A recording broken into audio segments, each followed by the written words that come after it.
software we take out the identity stickers of the patient, and then you can see, as discussed earlier, it is always color coded. So one patient will be in blue, the other will be in orange. So there is absolutely no chance of mixing of the samples to happen. So this container is labeled, and then this container is given to the patient for collection.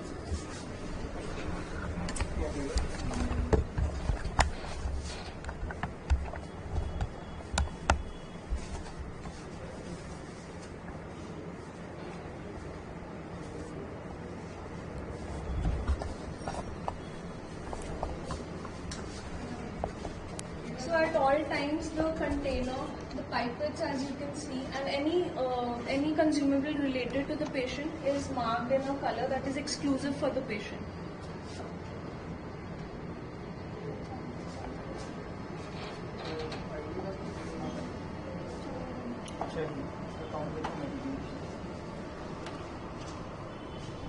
So as shown in the images above, this is the phase contrast microscope, which is used for an IUI or a routine semen analysis. And this is a heat block which maintains the temperature. Like you can see it is set at 37 to 38 degrees Celsius. So the temperature that reaches the tube here is approximately 37 degrees Celsius. And this is the test tube rack. And this is our CO2 incubator, and this is our sperm fuel, which is the centrifuge. So we'll be starting with the processing. This is a sample. It was previously collected for IUI, and we'll be checking the pre-wash count and motility for the same, and then we will proceed with the processing, and then we'll check it afterwards, like how it has improved and how the processing has capacitated the sperms and how they behave. So this is a mattress chamber. We'll be counting and the sperm and checking the motility on this. So we'll be putting one drop on this, and then we'll be examining under the microscope.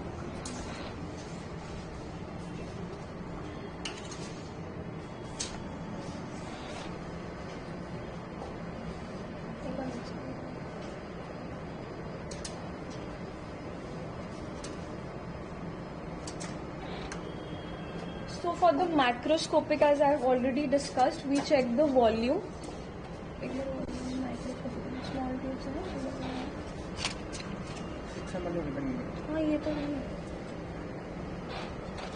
So he will pour the sample in this tube to check the exact volume of the sample. So in the macroscopic, we will see the color of the sample. Like appearance, it should be like grayish or pallescent in appearance. That is how we judge from the appearance that it is a normal sample. Then he'll check the volume of the sample, and the pH also needs to be checked.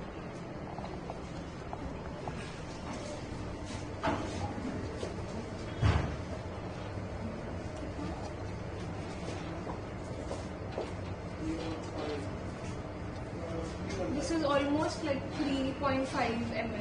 As you can see, there are gradients. So we can see that this is 4 and this is the smaller gradient, same it is 3.5. Now we put the drop on the mattress chamber, and then we can see the count in the motility.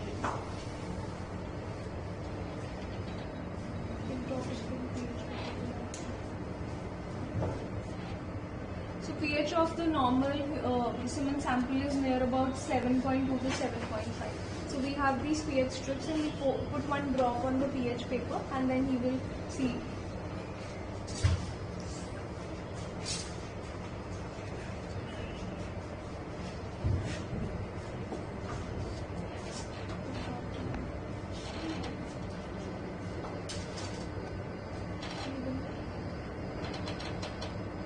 So once it dries, you'll see it matches somewhere on this scale, like which is 7.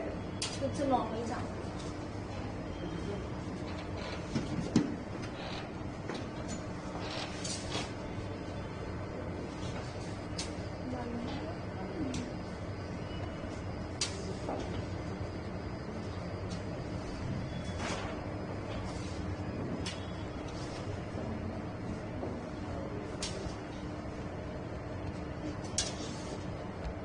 This is a Mackler's grid. It has 10 by 10, so there are total 100 square, and we have to count first 10 squares. So if you see that the number of spermatozoa in the 10 square is less than 10, then you have to scan all 100 to ensure that the count is proper. So in this case, we'll see the 10 rows, and you can like interpersonal or intrapersonal assessment can be done. So he can check it twice or thrice, and then we can take a average of it, or 2 people can sit and take it, or 3 people can sit, so that average is taken and it is the exact count. The average of everything will be taken, and then the final count will be reduced.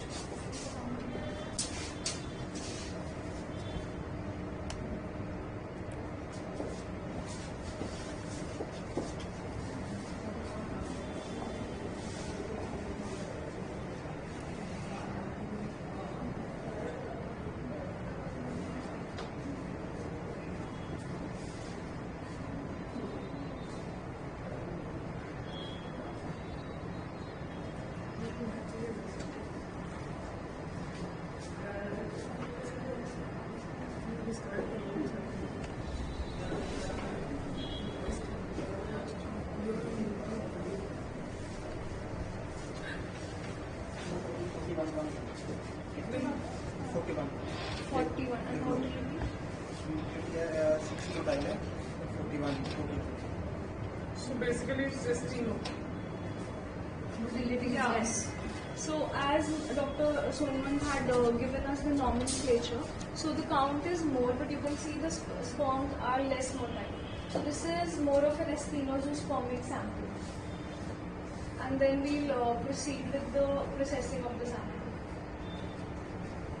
So in this we can do like, we can take 2 tubes and to obtain the maximum yield of the sperms, like motile sperms we can obtain, because we'll divide the samples and then whatever is like the output, we'll mix both and give the sperms. So in this way, these are like the tips and tricks as discussed by Arshia, how we will move forward depending upon the nature of the sample.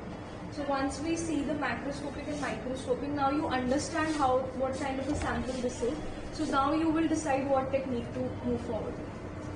So since this has a few debris particles and immotile sperm, I think the best suited method would be a DG wash that will eliminate most of the immotile sperm in a layer, and the maximum motile spermatozoa can settle in the pellet, and we will extract that for further processing of the sample. Start.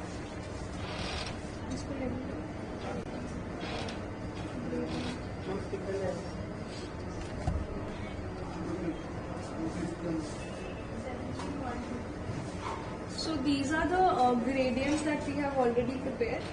So we have a 100% pure seption media, and we have to create 90% 45%. So for every 1 ml, we will take 900 microliters of this pure seption media, which is nothing but silane coated silica particles.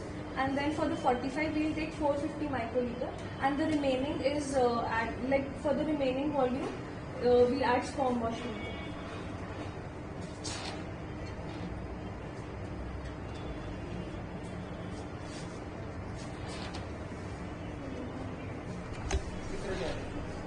basically procedurally you just have checked the fresh sample now. Raw sample, as and when it comes after collection, we check all the parameters. If anyone wants to make a slide. Yeah. Check. Count. We want to see the count.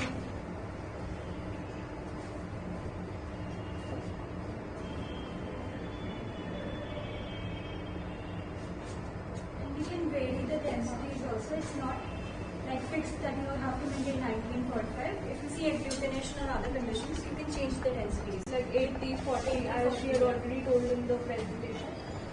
And also when you feel that the volume of the sample is also less, so you can prepare mini gradients also. So also, like you can prepare 0.5 ml, and then everything is in 1:1:1 ratio. And since we have 3 other samples also, so we can check and compare also in which category they fall. Like this one was a astheno, and if we prepare slides of motility also.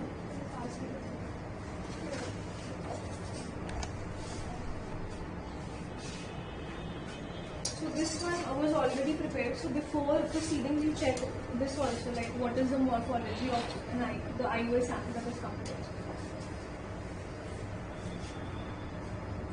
The morphology part is not well understood. The semen analysis reports which we get from outside show a very large percentage of normal sperms. But I guess actually you have a different objective in this microscope with a higher magnification. So they are able to see sperms in a very high magnification, and so they report the morphology as per the WHO guidelines, which me and And we Yoga have, so this microscope, we have 100x. So it is maximum magnification and it is a phase contrast microscope. So it establishes a contrast from the background and the spermatozoa. And these are the slides that we are using, and they are pre-stained. So the background we just see, and then you see the sperms are nicely seen. And the WHO criteria, we follow it very strictly. If you read the WHO manual, then you will see that there are various classifications of head defects, mid-piece defects, and the tail defects that they have mentioned. normally any normal lab does not have this objective on the microscope. Yes. Maybe they are having same microscope, everything is same, The magnification. but that objective is not there. So they will So not be able as to you make can out. see, he has prepared the gradients, and now the sample is also overlaid. So now it goes for a wash as explained in the protocol. So this is the incubator.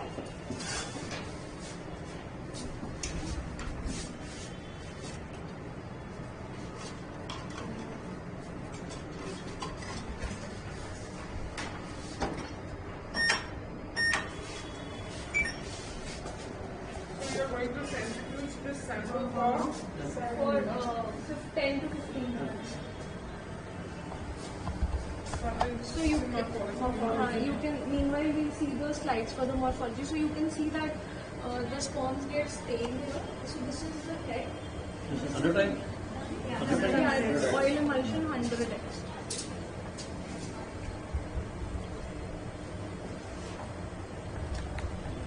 So for the head defects as described by WHO manual, you will see the heads that are larger than the normal, smaller heads, then few.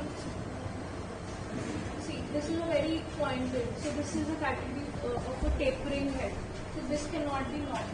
And then Pinhead, would you say? pinhead, not pinhead. This is tapering. Pinhead is not a mature spermatozoa. And then this one is large, round, round pellets. Then after that, I have to do, which are strictly not normal. नहीं doctor साहब ਅਸੀਂ ਬੜੀ ਬੜੀ ਬਹਿਸ ਦੇ ਆਨਾ ਨਾ ਮੇਰਾ ਸਾਨੂੰ ਉੱਪਰ ਬੁਲਾਉਂਦੇ ਨੇ We have to Actually, psychology, Barbie labs, which really need. So, its significance is not pata majority. Now you see, this is a sample of one patient, and if you analyze a few fields, you will realize only in this field also we can see that their appearance doesn't match. So there is a lot of hetero thing in the appearance and the morphology also. Like this one is pointed, this is pointed, this is long and tapering. Actually, we are doing all this in an infertile population. So most of the time, the morphology reports which comes from our lab is 2%, 1%. I rarely see, one report in a week that is like 4% or 3%. And it's not that like we explain to the patient that 1% doesn't mean you don't get a natural pregnancy. 1 in every 100 is still normal. So, but he will have to count 100 to get one normal. If this one is 1%. We have to count 100 to 200 sperm, and then we have to reduce the result. Which one is normal? We'll look Normally, here. actually count. Not yet. So, when you look at these reports, they're depressing in fact because we can't see a normal sperm. Actually patient infertile ज़्यादा अच्छे पर याद के नहीं नहीं जो ਅਸੀਂ ਗੱਲ ਕਰ ਰਹੇ ਹਾਂ WHO has been lowering this criteria every 10-15 years ਤਾਂ ਹੁਣ ਤਾਂ WHO ਵੀ ਮੰਨ ਗਈ ਕਿ 4% ਨਾਰਮਲ ਹੁੰਦਾ ਹੈ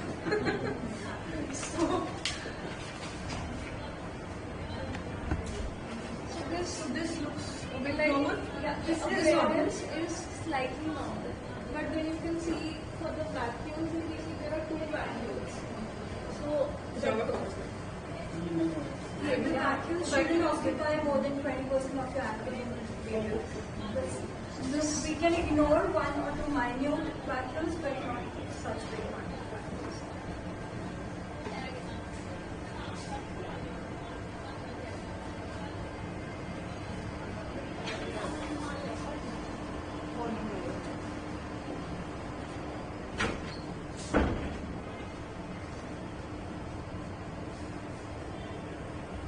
ਚਲੋ ਦੂਜਾ ਸੈਂਪਲ ਦੇਖ ਲਓ ਉਮੀਦ ਹੈ ਉਹਨੂੰ 15 ਮਿੰਟ ਲੱਗਣੇ ਆ ਸੈਂਪਲ ਨੂੰ ਹਾਂਜੀ 6 ਮਿੰਟ ਰਹੇ if somebody wants to prepare it from a scratch, he can make you do it.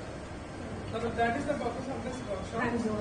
And the point is, the marketing people will be meeting you. ਜੇ ਤੁਸੀਂ ਆਪ ਨਹੀਂ ਵੀ ਕਰਨਾ ਤੇ ਤੁਸੀਂ ਆਪਣੇ ਲੈਬ ਟੈਕਨੀਸ਼ੀਅਨ ਨੂੰ ਐਡ ਕਰਵਾਉਣੀ ਹੈਗੀ ਉਹ once or twice a year we are doing lab technician training ਤੇ ਇਹ ਲੋਕ ਇੰਟੀਮੇਟ ਕਰ ਸਕਦੇ ਨੇ ਉਹ ਵੀ ਤੁਸੀਂ ਆਪਣਾ ਲੈਬ ਟੈਕ ਤੇ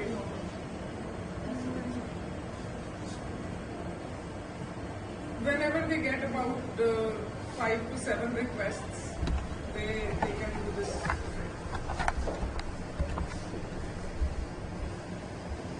Because I also see that very few doctors are interested in learning it themselves. So we started with this plan. ਜਿਹੜੇ lab technicians ਸਾਡੇ ਕੋਲ ਕੰਮ ਕਰਦੇ ਆ ਤੇ ਉਹਨਾਂ ਨੂੰ ਅਸੀਂ train ਕਰਾਂਗੇ। डॉक्टर्स को ऐसा टाइम नहीं मिलता ਹਾਂਜੀ सारी जगह टैब टेक्निक नहीं करते नाले majority technicians ही prepare करते हैं। ज़्यादा प्रिपेयर करते इसी तरह मौके जाते हैं ਨਹੀਂ ਸਟਾਰਟਿੰਗ ਚ ਦੇਖੋ it's now we are in a corporate ਪਰ ਪਹਿਲੇ ਤੇ ਆਈਵਾਈ ਜਦੋਂ ਪ੍ਰਿਪੇਅਰ ਹੋ ਜਾਣੀ ਪੋਸਟ ਪ੍ਰੈਪਰੇਸ਼ਨ ਵਾਲੀ ਸਲਾਈਡ ਦੇਖ ਕੇ ਹੀ ਆਪਾਂ ਪੇਸ਼ੈਂਟ ਨੂੰ ਟੇਬਲ ਤੇ ਲੈ ਲੈਣਾ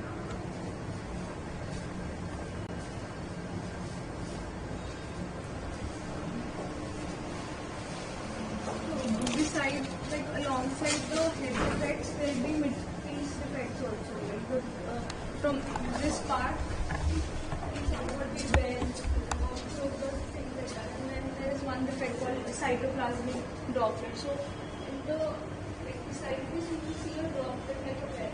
That shows that the spermatozoa is not properly mature. There's some problem with the maturation. And then tails will be coiled or short. So all these things you have to see in a morphology kind of slide. And if you see all the 3 problems, like a sperm with bad appearance in the head and midpiece and the tail also, but you have to always give preference to the head defect. So when you count on a counting chamber, you have to count head defects, midpiece defects and tail defects. That is how you do. And if you see that there is a sperm which has head defects and midpiece defects, then you have to count it in the head defect category. So that is where the entire nucleus and all the DNA of the spermatozoa lies.